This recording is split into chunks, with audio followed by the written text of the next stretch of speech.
la gripa H5N1. Se está hablando no solamente de las aves, sino se está hablando ahora de las vacas y también se está hablando de los gatos. Nos atiende Daniel López Acuña, es un experto en epidemias, fue director de Acción Sanitaria en la Organización Mundial de la Salud. Nos atiende a esta hora. Doctor Daniel López, buenos días. Muy buenos días, ¿qué tal? Doctor Daniel López, la gran preocupación, y sería bueno explicar cuál es el riesgo de que esta gripa aviar se convierta en una epidemia o pandemia que llegue a afectar a los seres humanos. Sí, la gripe aviar o la H5N1 es una infección por un virus que afecta primariamente a las aves salvajes o silvestres, pero que las aves silvestres la transmiten también a las aves domésticas. Hay una importante prevalencia del virus en aves silvestres y empieza a verlo en aves domésticas. Y esto se ha extendido ya no solo en Europa, África y Asia, sino que ha pasado a otros continentes como es el continente americano. Preocupa cuando este virus salta de aves a mamíferos y esto ya ha ocurrido. Entonces estamos viendo casos de gripe aviar H5N1 en vacas, en animales domésticos que están bajo crianza, pero también en otros animales salvajes cuando se les confina y se les encierra, como son los bisones que se tienen en granjas para cultivos para extraer pieles para abrigos. Y entonces en Europa en varios sitios se han detectado infecciones por H5N1 en estos animales. La preocupación mayor es cuando salta de animales, de mamíferos a humanos. Y ya hemos visto que hay casos en humanos.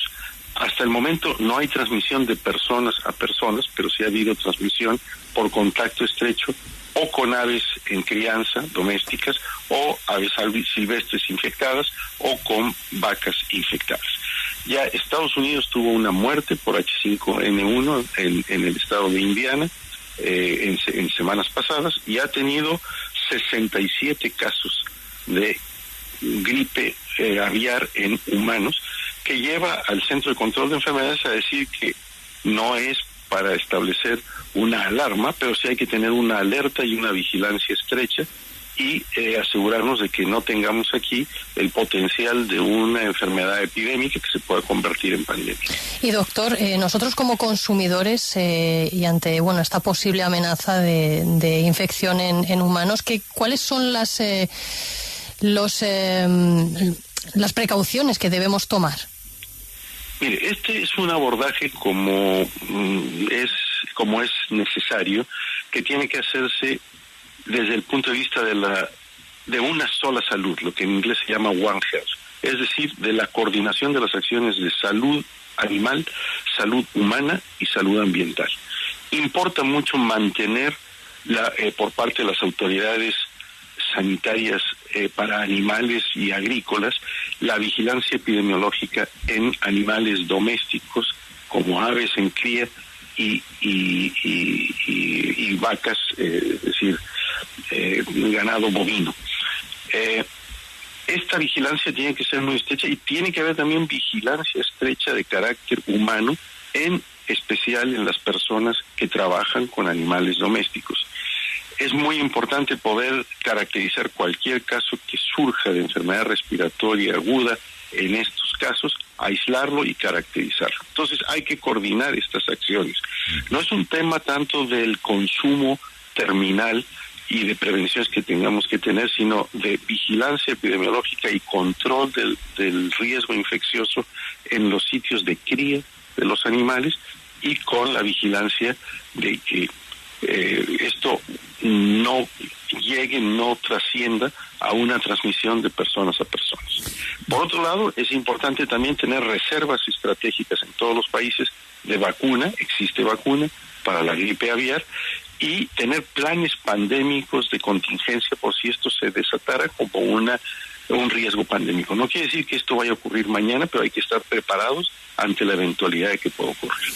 Doctor Daniel López, ¿Hasta dónde, hasta qué nivel se puede confiar en la información que hoy le entregue al mundo la CDC, el Centro de Control de Enfermedades de los Estados Unidos?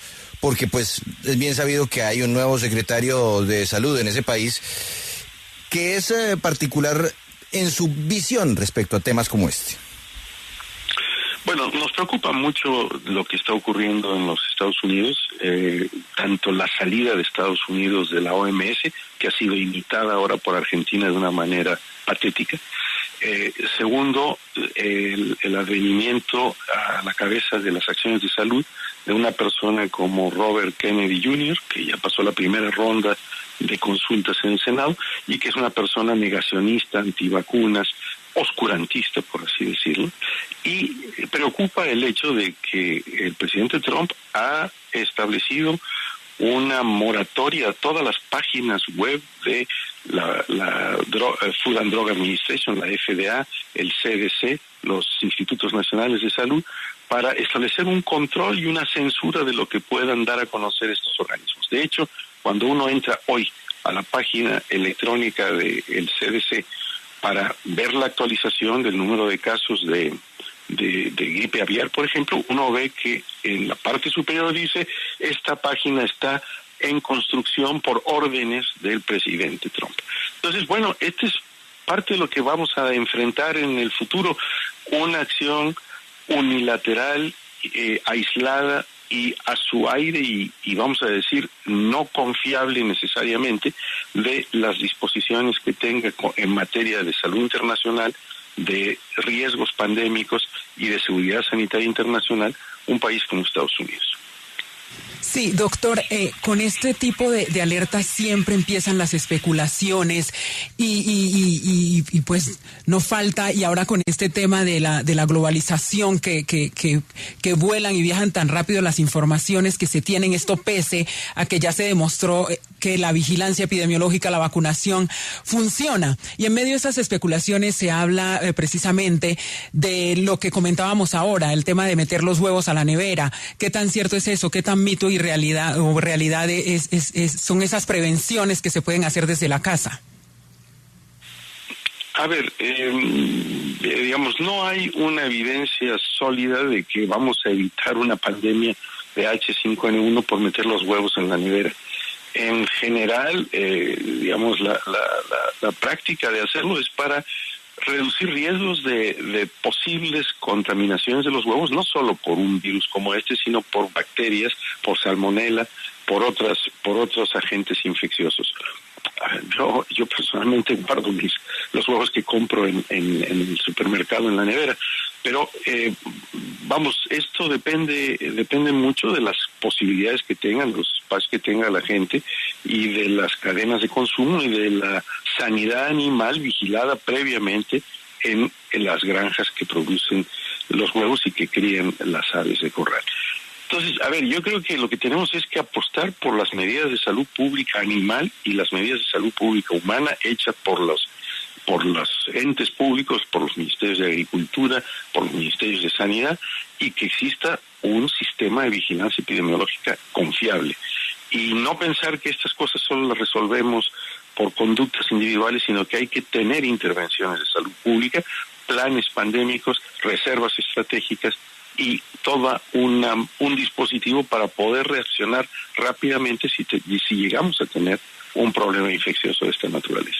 En estos momentos el riesgo es considerado bajo de transmisión entre humanos, pero es un tema que hay que tener cuidado con él porque, por ejemplo, en la persona que murió en Estados Unidos se ha detectado que hubo mutaciones del virus ya una vez el virus había infectado a la persona. Y esto lo dice la propia página del Centro de Control de Enfermedades y lo dice la página de la Organización Mundial de la Salud. Entonces, estas observaciones tienen que ser continuas para que en el momento en que tengamos, ojalá que no, de una manera peligrosa, posibles mutaciones que lleven a una transmisión de persona a persona, podamos interrumpir el contagio lo antes posible. Profesor López Acuña, muchas gracias por atendernos y ojalá que esto se pueda controlar oportunamente. Ha sido usted muy amable. Encantado, con mucho gusto.